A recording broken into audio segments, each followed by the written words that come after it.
के अंदर विराजमान परमात्मा के पावन चरणों में प्रणाम। राम राम से अनंत श्री सदगुरु सुखराम जी महाराज की अणदेवाणी।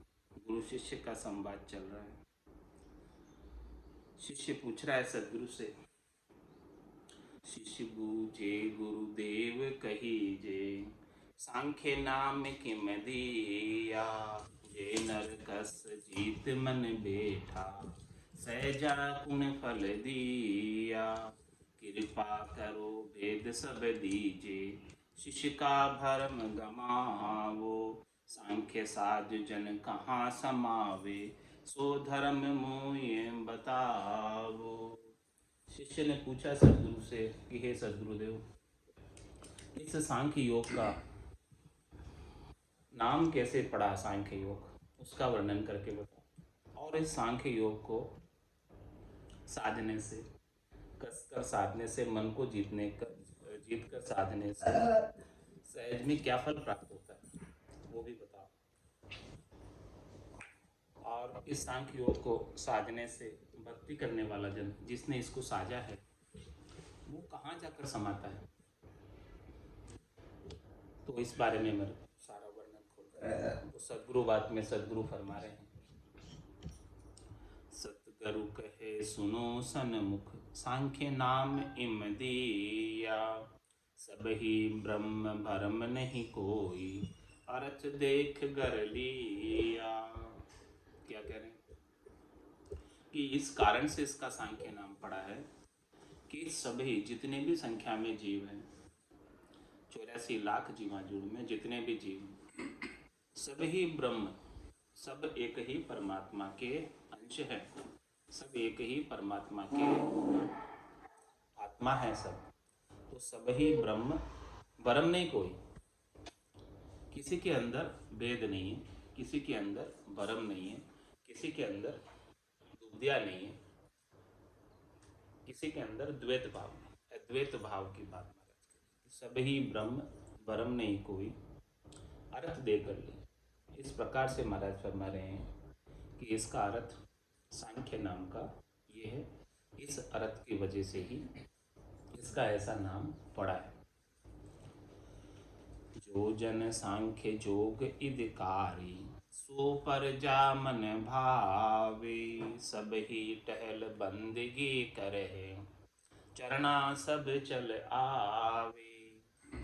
और महाराज फरमाने कि जो इस प्रकार से सबके अंदर एक ही परमात्मा के दर्शन करता है, सब जीवों में, प्राणी मात्र में, किसी के साथ राग द्वेष नहीं रखता है, किसी के साथ भेदभाव नहीं करता है, तो वो सबको अच्छा लगता है। ऐसा भक्ति करने वाला जन, सो प्रजा मन भावे, सारी प्रजा को अच्छा लगता है, मन में अच्छा लगता है। और सभी टहल बंदगी कर, उसकी जो है सब टहल करते हैं, बंदगी करते हैं, क्योंकि उसके साथ न तो किसी का राग है और न किसी का द्वेष। तो सभी टहल बंदगी कर है, चरना सब चला है, उसके चरणों में सब आते हैं, क्योंकि वो राग द्वेष से रहित हो गया, भेद भाव से रहित हो गया, सबके अंदर परमात्मा, सबको परमात्मा मानता है। तो प्रथम सांख्य फूल फल लागे, ए सुख माय समाया, ब्रह्म हर्ष बहु हुआ राजी, देवलोक में आया। और ऐसे सांख्य योग को साधने का सबसे पहले फल फूल क्या होता है, लाभ क्या मिलता है जो साध रहा है। तो प्रथम सांख्य फूल फल लाग, ये फूल फूल लगता है कि ये सुखमय समय है, जब तक वो उसके आयुष्मान कर्म रहते हैं, शरीर रहता है, सांसें रहती है, तब तक वो सुख में समाये रहता है, उससे कोई दुख होता ही नहीं है, त्रास होता ही नहीं है, क्योंकि सबके अंदर परमात्मा के दर्शन कर रहे हैं। वो सुख को सुख ही नहीं मानता है, दुख को दुख ही नहीं मानता है। और जन्म होता है, मृत्यु होती है, तो भी जन्म पे खुशी नहीं होता है और मृत्यु पे दुखी नहीं होता, हमेशा सुख में ही समाया रहता है। क्यों होता है ऐसा? क्योंकि वो आत्मा को अजर अमर अविनाशी है उसका अनुभव कर लेता है कि ये आत्मा अजर है, अमर है, अविनाशी है, मैं आत्मा हूँ, शरीर नहीं। और जो ये जन्म हो रहा है तो ये आत्मा नए कपड़े पहनकर आ रही है, और जो ये मृत्यु हो रही है तो ये आत्मा पुराने कपड़े को, जो जीर्ण शीर्ण हो गए, खराब हो गए, कट गए, फट गए, इनको उतार रही है। इस प्रकार से हमेशा वो सुख में समाया रहता है, उसको दुख कभी होता ही नहीं। तो ये सांख्य योग को धारण करने का सबसे पहला लाभ कि उसको हमेशा सुखानुभूति होती रहती है, दुख कोई नहीं होता। तो प्रथम सांख्य फूल फल लागे, ए सुख माय समाया, ब्रह्म हर्ष बहो हुआ राजी, देवलोक में आया। और महाराज हमारे कि वो सबके अंदर ब्रह्म को देखकर, सबके अंदर राम जी को देखकर, सबके अंदर परमात्मा को देखकर हमेशा हर्षित रहता है, राजी रहता है, किसी के साथ बेराजी नहीं होता है, किसी के साथ नाराज नहीं होता है, किसी के ऊपर क्रोध नहीं करता है, उसको न कोई भला लगता है न कोई बुरा लगता है, सबके लिए सबको वो समान दृष्टि से, समदृष्टि से देखता है। तो ब्रह्म हर्ष हुआ बहुराजी, इस प्रकार से सबके अंदर ब्रह्म को देखकर हमेशा राजी ही रहता है, हमेशा खुश ही रहता है, हमेशा मुदित ही रहता है, हमेशा प्रसन्न ही रहता है। और फिर इसका फल क्या होता है, लाभ क्या होता है कि देवलोक में आया, जब उसकी सांसें पूरी हो जाती है, शरीर का आयुष्मान कर्म पूरे हो जाते हैं, आयु अवधि पूरी हो जाती है, तब उसे देवलोक में स्थान मिल जाता है, ब्रह्मा जी के सतधाम में, सतलोक में स्थान प्राप्त हो जाता है। ब्रह्मा का सत्यलोक बखाने, दिन दिन जन होई, आवागमन जन्म हर मरणो, ओ सिर मिटे न कोई। सांख्य योग को धारण करके इस प्रकार से ब्रह्मा का सतलोक बखाने, ब्रह्मा जी के सतलोक में पहुंच जाता है, और वहां उसकी दिन दिन होती है। लेकिन महाराज हमारे वहां जाने के बाद भी आवागमन जन्म हर मरणो, ओ सिर मिटे न कोई, वहां पहुंच गया इतना सब कुछ करके, लेकिन वहां जाने के बाद भी आवागमन नहीं मिटा, जन्मना मरना नहीं मिटा। तो शिष्य पूछता है कि भाई क्यों नहीं मिट रहा है, क्या बात है। शिष्य बूझे गुरुदेव कयो, सांख्य योग मत छाण, सुन चेला न चल नहीं, चाकर धनी बखान। शिष्य ने पूछा सांख्य योग के बारे में, शिष्य ने पूछा नवदा भक्ति के बारे में, शिष्य ने पूछा देवताओं के ऊंचे लोकों में, 33 कोटि देवताओं के लोकों में स्थान प्राप्त करने के बारे में। सारे साधन सदगुरु ने बता दिए। शिष्य बूझे गुरुदेव कयो, सांख्य योग मत छाण। अब सांख्य योग का मतलब भी पूरा छाण कर बता दिया, निर्णय करके बता दिया। छाणने का मतलब पाक पाक, कड़ी कड़ी, खोल खोल कर बता दिया कि इसका इस प्रकार से साजा जाता है, और इसका इस प्रकार से यहाँ तक का पहुँच है, यहाँ तक की पराक्रम है, इतना इसमें लाभ है, ये सब चीज़ बता दी। सुन चेला न चल नहीं, चाकर धनी बखान। महाराज हमारे की ये शिष्य सुनो कि वहाँ ब्रह्मा जी के सतधाम में जाने के बाद भी नैचल नहीं, स्थिर नहीं, क्योंकि वहाँ जाने के बाद भी आवागमन तो मिटा नहीं, जन्मना और मरना मिटा नहीं। क्यों नहीं मिटा, क्योंकि चाकर धनी बखान। चाकर कौन, जो जिसने सांख्य योग को साजा है, धनी कौन, जिनकी आराधना की, ब्रह्मा जी। तो महाराज माने कि चाकर और धनी दोनों ही स्थिर नहीं, दोनों को जाना आना पड़ रहा है, दोनों काल के हेटे हैं, दोनों का समय निश्चित है, आयु अवधि दोनों की निश्चित है। जब धनी की आयु अवधि है तो चाकर की क्यों नहीं होगी।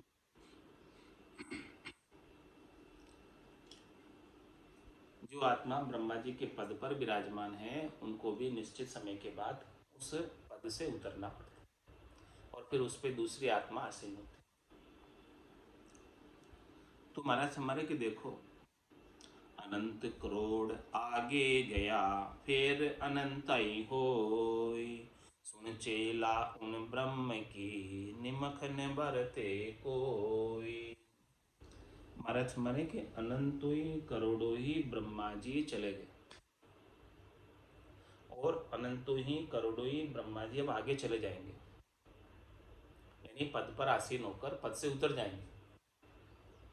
सुन चेला उन ब्रह्म की, हे शिष्य सुन, वो परमात्मा जो राम जी है, जो सत है, जो अजोनी है, अजन्मे है, निरंजन निराकार है, उनका निमख न बढ़ते, उनका एक पल भी नहीं बीतता, उनका एक पल भी नहीं बीतता। कितने समय में? कि अनंतों ही करोड़ों ही ब्रह्मा जी उस पद से पद पे आ जावे और पद से उतर जावे, और उनका एक पल भी नहीं बीतता। क्यों नहीं बीतता? क्योंकि उन परमात्मा का, राम जी का, न तो आदि है और न अंत है। न वो जन्म में आए और न वो मरण में आएंगे, वो काल की पहुंच से ही बाहर है। काल उनके हेठे है, वो राम जी काल के हेठे नहीं। पल की गणना किसकी है? समय की गणना किसकी है? काल की गणना। तो वो राम जी तो काल की गणना से बाहर है, तो उनका एक पल कैसे बीतेगा? निमक है ना बढ़ते को, निमक है नहीं, एक पल, थोड़ा सा भी, थोड़ा सा भी उनका समय नहीं खत्म होता, क्योंकि वो समय अतीत है, कालातीत है। कैसे खत्म हो सकता है उनका समय? क्योंकि उनका कोई समय ही नहीं है, काल ही नहीं है, तो गणना कैसी? एक पल भी गणना में आता है। तो क्या ब्रह्म केता भया सर्व काल की चार, सुन चेला तिहु लोक में सब सिर जम की मार। सदगुरुदेव समझा रहे शिष्य को। क्या समझा रहे हैं? कि क्या ब्रह्मा कहता भैया, एक ब्रह्मा जी जैसे बड़े देवता भी कितने आ गए और कितने चले गए, जिनकी इतनी लंबी चौड़ी आयु। महाराज ने वर्णन करके बताई ब्रह्मा जी की आयु कितनी होती, वो भी कितने आगे चले गए, क्योंकि सर्व काल के चार, उनका भी आयु अवधि निश्चित है, वो भी काल के अधीन है। इसीलिए महाराज हमारे सुन चेला तुम लोक में सबसे जम के, इस त्रिलोकी में जो कोई भी है, सब के ऊपर समय, सबके ऊपर काल राज करता है, और जैसा जैसा काल, जिसका जैसा जैसा समय आता है, उसके अनुसार उसको वैसा वैसा लाभ और हानि प्राप्त होता है, जस अवजस प्राप्त होता है। सब कुछ उसे समय के अनुसार, सब कुछ जैसा काल चलाता है, समय चलाता है, वैसा वैसा उसको सब कुछ करना पड़ता है। पद पर भी काल ही चढ़ाता, समय ही चढ़ाता, और पद से काल ही उतारता, समय ही उतारता। तो सुन चेलाते हूँ लोक में सबसे जम के, ये 3 लोकों में और 14 भवनों में निवास करने वाले सभी के ऊपर जम का राज्य है। 3 लोक भवन चतुर्दश, एक काल को ग्रासा, सदगुरु मेहर बिना नहीं छूटे, जन्म मरण भव त्रासा। तब क्या करें? इतना सब कुछ कर लिया, वैकुंठ की प्राप्ति का उपाय कर लिया नवदा भक्ति करके, स्वर्ग की प्राप्ति का उपाय कर लिया, जब तप यज्ञ व्रत होम तीर्थ उपवास सब करके, और ब्रह्मा जी के सतलोक की प्राप्ति का उपाय भी बता दिया महाराज ने। इन सबसे भी जो है, काल से तो बाहर नहीं, तो करे तो क्या करे? महाराज फरमा रहे क्या करना है? सत शब्द शरणों सही, न चल नेम निधान, सुन चेला ततबायरा, सब मत ऊला जान। जितने भी मतें हैं, जितने भी पंथ है, जितने भी संप्रदाय, जितने भी भक्ति के नाम पे करनी और क्रिया की जाती है, वो सब उल्ली।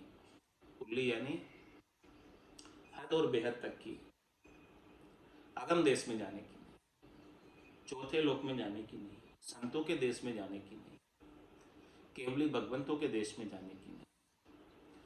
तो केवली भगवंतों के, संतों के देश में जाने के लिए क्या चाहिए? कि सत्य शब्द शरणों सही। सही का मतलब राइट, करेक्ट है वो। पक्का है, मजबूत है, तो शरण ही लेना है तो किसका लो, साधना ही करनी है तो किसकी करो, भजन ही करना है तो किसका करो, भक्ति करनी है तो किसकी करो। भक्ति भक्ति सब कोई कहे, पर भक्ति न जाने कोई, साधु भक्ति भगवंत की देही निरंतर। जो देही के अंदर निरंतर रूप से चलती रहे, अबाधित रूप से चलती रहे, एक आंख को रुके उतनी देर भी रुके नहीं, तो वो तो एक सत्संग से ही हो सकता है, उसके बिना नहीं हो सकता। तो सत्य शब्द शरणों सही, न चलने में निधान। महाराज हमारे कि इसी से ही नेचल हो सकते हैं और नेम नेचल हो सकते हैं। नेम का मतलब बिल्कुल फकत, यही इसका निधान है, यही इसका उपाय है। जन्म मरण से रहित होकर जाने आने से बचना चाहते हो, स्थिर होना चाहते हो, तो महाराज कह रहे हैं सत्य शब्द शरणों से ही, सत शब्द का शरणा ही सही है। इस शरणे के बिना सब गलत है। सत शब्द शरणों से ही, क्योंकि गलत क्यों है सब, क्योंकि उनसे नेचल नहीं हो सकते, स्थिर नहीं हो सकते, परम मोक्ष में नहीं जा सकते। सबका अपना अपना फल है, अपना अपना पराक्रम है, अपनी अपनी पहुंच है। लेकिन आप चाहते हो कि हमारा हमेशा हमेशा के लिए आवागमन मिट जाए, परम विश्राम को प्राप्त हो जाए, तो उसके लिए तो सत शब्द शरणों से ही। नेचल नेम निदान, सुन चेला तत्वायरा सब मत उला जान। इस तत्व के बिना, सत्शब्द रूपी तत्व ज्ञान के बिना, सत्शब्द रूपी केवल्य ज्ञान के बिना जितने भी मत हैं, जितने भी ज्ञान हैं जो 52 अक्षरों में वर्णन करने में आते हैं, वो सब उल्ले। हे राजा उल्ला माए उलझ मत रही, अंधधुंध में काज न कीजिए, सत शब्द की सोजी करी। महाराज ने चंदूलाल राजा को कहा कि हे राजा, ये उल्ले साधनों में मत उलझ के रहना चाहिए, क्योंकि सारे उल्ले साधन है, उपाय सब उल्ले सत्शब्द के बिना। तो आप सत्शब्द की शोधी कर लो, जहां सत्शब्द मिलता है उनसे ज्ञान ले लो, और सत्शब्द के अभाव में तो आप नहीं जा पाओगे। तो सोझी करनी है, साधना ही करनी है, भजन ही करना है, भक्ति करनी है, तो सत्शब्द की करो, जो सबसे श्रेष्ठ नीकी है, जो सब केवली भगवंत करके गए। आद बजियो जन ऋषभ देव, अंत बजियो महावीर। 8 पोर सिमरन किया, धर्चित ध्यान सदीर। धर्चित ध्यान सदीर इकंतर आसन किया, छाड़ दिया सब भरम। इसके अलावा जितने भी भरम थे सत्शब्द के अलावा सब छोड़ दिए, छाड़ दिया सब भरम, जगत सु चारत लिया, जगत से न्यारे हो गए। केवल बज केवल हुआ चुगे हंसता हीर, आद बजो जन ऋषभ देव, अंत बजो महावीर। 24 तीर्थंकरों ने इसी सत्शब्द की साधना करके केवल्य पद आनंद पद को प्राप्त किया। तो सत्य शब्द शरणों से ही नेचल नेम निधान।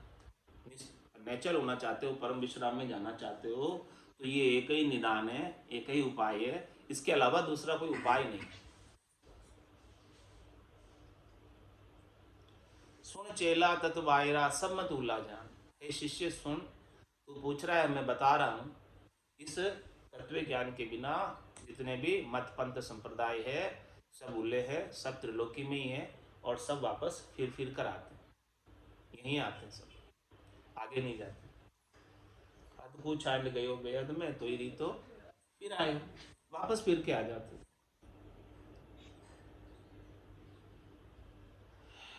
शिष्य अब कहता है ऐसी सारी बात सुनकर,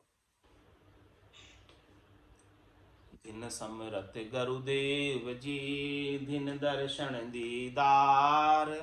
पतित उदाहरण बाप जी, मोशिर टाड़ो मार। नवदा भक्त सांख्य निर्णा किया, कसर न राखी कोई। कृपा कर गुरुदेव जी, यूं जोग बतावो मोय।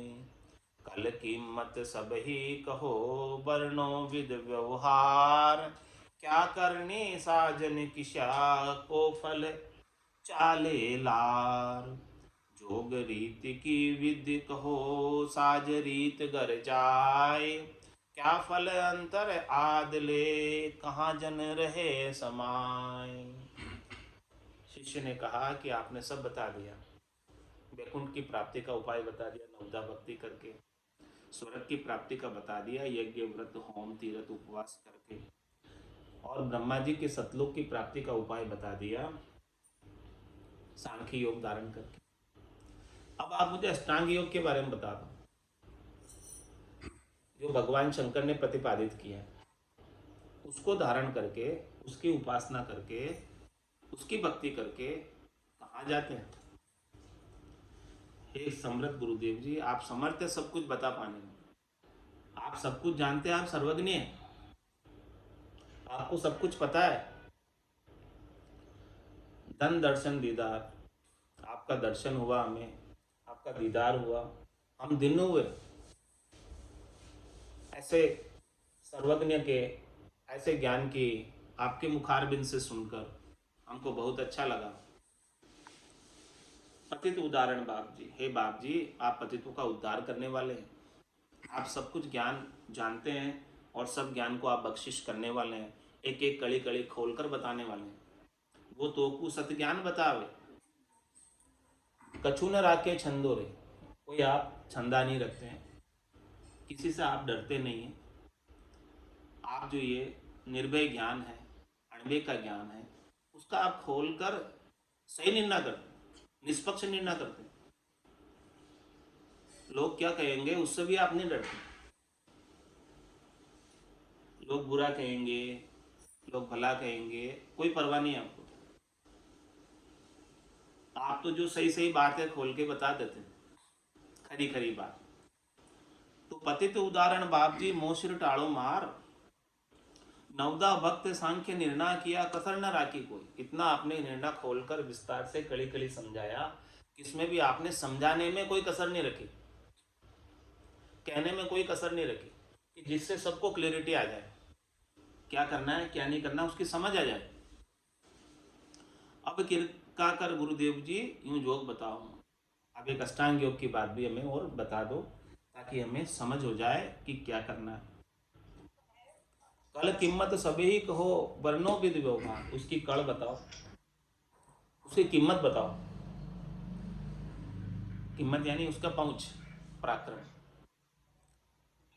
और वर्णो विधि व्यवहार, उसका विधि का और उसके व्यवहारों का वर्णन करके बताओ।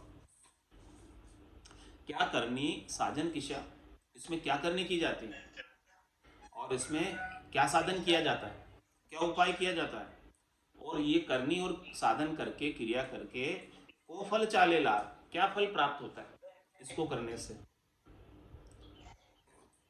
तो जोग रीति की विधि कहो, साज रीत घर जाय, क्या फल अंतर आदले, कहाँ जन रहे समाय।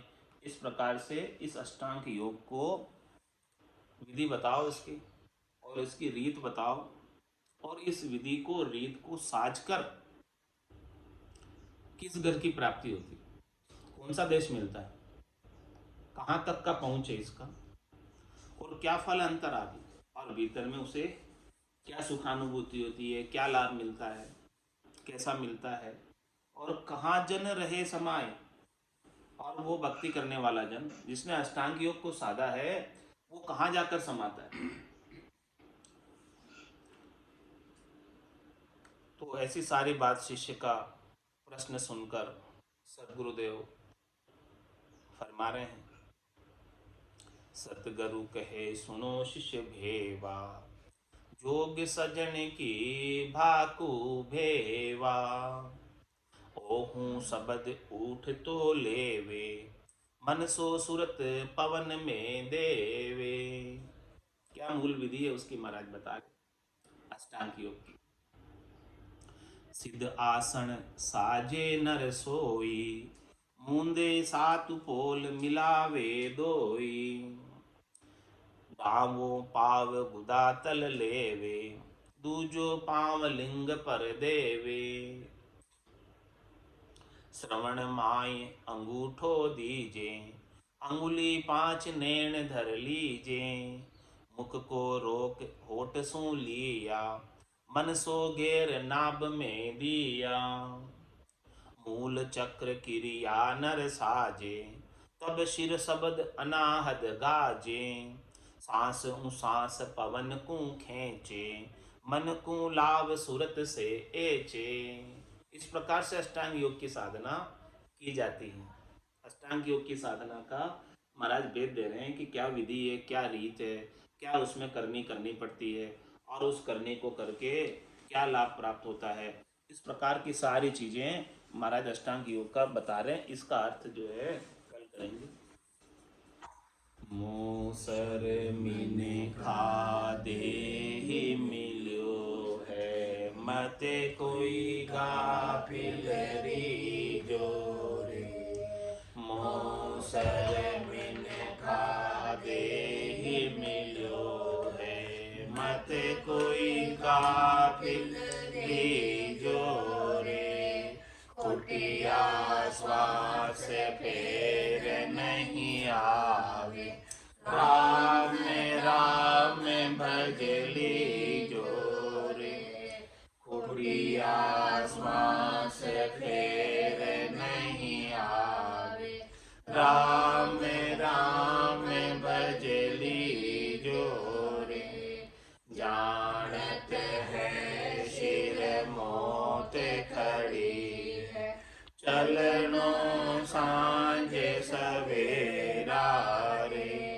जानत है शिर मोत खड़ी है, चलनो सांझ सवेरा रे।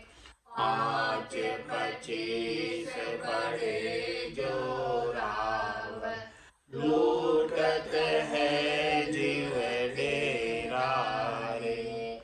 5-25 बड़े जोरावर, लूटत है जीव डेरा रे।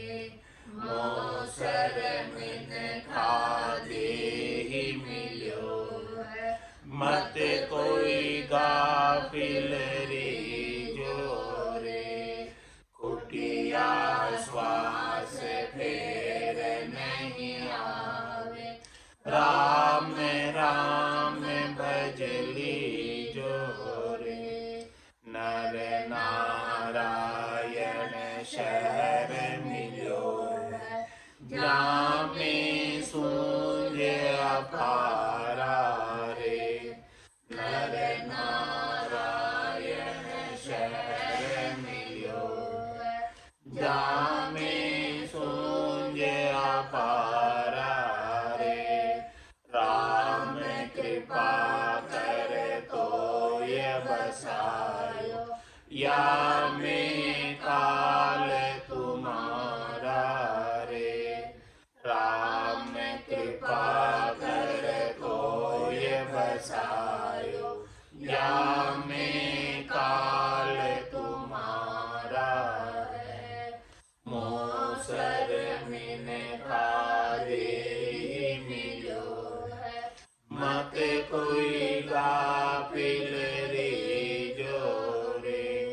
कुटिया श्वास फेर नहीं आवे, राम राम भजली जोरे।